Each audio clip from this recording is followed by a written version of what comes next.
ಸೋಲು ಯಾರ್ದೋ ಗೆಲುವು ಯಾರ್ದೋ ನಮ್ಗೆ ಇನ್ನೂ ನಾವು ಯಾರೂ ಅಲ್ಲ, ಇಲ್ಲಿ ಯಾರೂ ದೇವರಲ್ಲ, ಇಲ್ಲಿ ನಾವಂತೂ ದೇವರಲ್ಲ.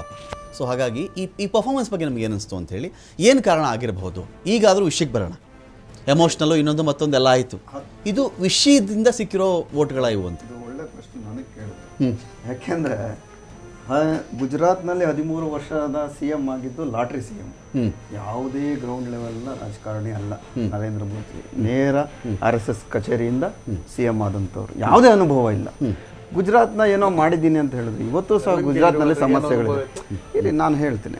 ನಂತರ ಸಂಸದೀಯ ಪಟುವೇ ಅಲ್ಲ, ಸಂಸದೀಯ ಪಟುವೇ ಅಲ್ಲ. ಯಾವ ವಾಜಪೇಯಿ ಅವರು, ಅಡ್ವಾಣಿಯವರಾಗಲಿ, ಇನ್ನೊಬ್ಬರು ಸುಷ್ಮಾ ಸ್ವರಾಜ್ ಆಗಲಿ, ಅರುಣ್ ಜೇಟ್ಲಿ ಇವರೆಲ್ಲ ಸಂಸದೀಯ ಪಟುಗಳು.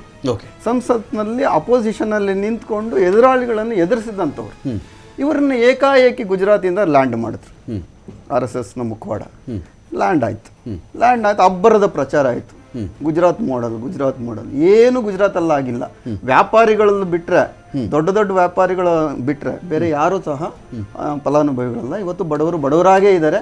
ಇವತ್ತು ವಿದ್ಯುತ್ ಅಲ್ಲಿ ಸರಿಯಾಗಿ ಸಮರ್ಪಕವಾಗಿಲ್ಲ, ಹಸಿವಿದೆ, ಬಡತನ ಇದೆ, ನಿರುದ್ಯೋಗ ಇದೆ, ಶೋಷಿತರು, ಅತ್ಯಂತ ಶೋಷಿತ ವರ್ಗಗಳು ಶೋಷಣೆ ಒಳಗಾಗ್ತಾ ಇದ್ದಾರೆ. ಯಾವುದೂ ಸಹ ಬದಲಾವಣೆ ಆಗಿಲ್ಲ. ನಂತರ ಇಲ್ಲಿ ಅವರ ಮುಖವಾಡನ್ನು ಹೆಚ್ಚು ಪ್ರಚುರಗೊಳಿಸಿ ಪಾಕಿಸ್ತಾನ, ಮುಸ್ಲಿಂ ಮಕ್ಕಳು, ರಾಮ ಮಂದಿರ ಮತ್ತು ಅನೇಕ ಭಾವನಾತ್ಮಕ ವಿಷಯಗಳು. ಈಗ ಈ ಚುನಾವಣೆಯಲ್ಲಿ ಮಂಗಳಸೂತ್ರ, ಸಂಪನ್ಮೂಲ ಹಂಚಿಕೆ ಮತ್ತು ಇನ್ನೊಂದು ನಾನು ದೇವರು ಅನ್ನೋಂಥದ್ದು. ಇಂತಹ ವ್ಯಕ್ತಿಗಳು ನಮ್ಮ ದೇಶಕ್ಕೆ ಬೇಕಾ ಅಂತ ಕೆಲ ವರ್ಗಗಳಂತೂ ಯೋಚನೆ ಮಾಡಿರ್ತವೆ. ಅಂದ ಎಜುಕೇಟೆಡ್ಸ್ ಅಂತೂ ಯೋಚನೆ ಮಾಡಿರ್ತಾರೆ. ನಾವು ಇಷ್ಟು ದಿನ ಇವ್ರು ಯಾವ BJPನ ನಂಬ್ಕೊಂಡು ನರೇಂದ್ರ ಮೋದಿ ಅವ್ರಿಗೆ ವೋಟ್ ಮಾಡ್ತಾ ಇದ್ವಿ, ಆ BJPಯಲ್ಲಿ ಈ ರೀತಿಯಾದ ನರೇಶನ್ ಈಗ ಅದನ್ನ ನರೇಶನ್ ಬೇರೆ ಆಗಿರಬಹುದು.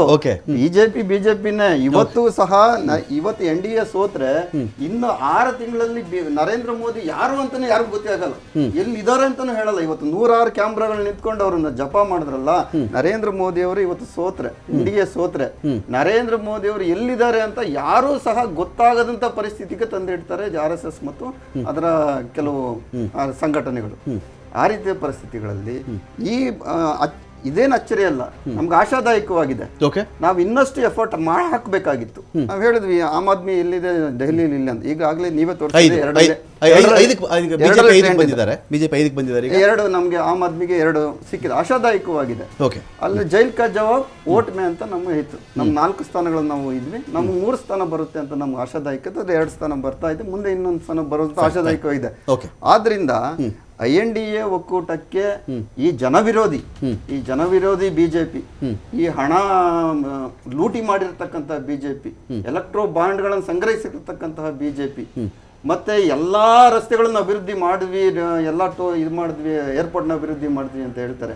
ನಮ್ಮ ವೆಹಿಕಲ್ಸ್ಗೆ ಟ್ಯಾಕ್ಸ್ ಕಲೆಕ್ಟ್ ಮಾಡೋದು ನನ್ನ ಜೊತೆಗೆ ಟೋಲ್ ಸಹ ಕಲೆಕ್ಟ್ ಮಾಡಿ ನಮ್ಮ ಜೇಬಿನ ದುಡ್ಡನ್ನು ತೆಗಿತಾ ಇದ್ದಾರೆ. ನಿನ್ನೆ ಸಹ 5% ಜಾಸ್ತಿ ಮಾಡಿದ್ದಾರೆ.